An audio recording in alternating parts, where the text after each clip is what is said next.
15 अगस्त 1947 में जब अपना भारत देश आजाद हो चुका था,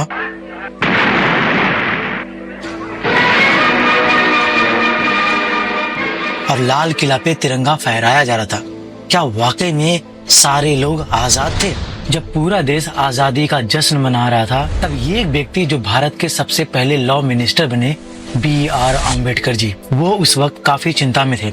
उनका मानना था कि क्या हम वाकई में आजाद हुए हैं। उनका मानना था कि पॉलिटिकल आजादी तब तक बेकार है जब तक हम सामाजिक स्तर पे आजाद ना हो जाए, यानी सोशल फ्रीडम। उन्होंने कहा कि वर्ग और लिंग के आधार पर भेदभाव छोड़ना ये कॉन्स्टिट्यूशन का पूरी तरीके से अपमान है और ये संविधान का मजाक उड़ाने जैसा है। Hi, my name is Sonu Kumar Chakraborty और आज मैं बात करूंगा एक ऐसे टॉपिक पे जो काफी ज्यादा डिबेटेबल है। इंडियन हिस्ट्री की सबसे बड़ी लेजिस्लेटिव बैटल, एक ऐसी लड़ाई जो बॉर्डर पे नहीं बल्कि पार्लियामेंट में लड़ी गई थी, द हिंदू कोर्ट बिल। लोग कहते हैं कि उन्होंने कॉन्स्टिट्यूशन लिखा, लेकिन ये कम लोग जानते हैं कि उन्होंने अपनी कुर्सी छोड़ दी थी हिंदू कोर्ट बिल के लिए, यानी महिलाओं के हक के लिए। सबसे पहले एक मिथ तोड़ते हैं कि हिंदू कोर्ट बिल 1947 में बाबा साहेब अम्बेडकर जी ने लाया था। इसकी शुरुआत हुई थी 1941 में। ब्रिटिश गवर्नमेंट ने जब देखा कि हिंदूज कम्युनिटी में बहुत सारे अनबन, भेदभाव, ऊंच नीच सारी चीजें चल रही थी और अलग अलग जगह पे अलग अलग कानून चल रहे थे, अलग अलग लोग पालन कर रहे थे। कहीं पे तो 4 शादियां अलाउड थी, तो कहीं पे औरतों के साथ शोषण हो रहा था। बहुत सारी चीजें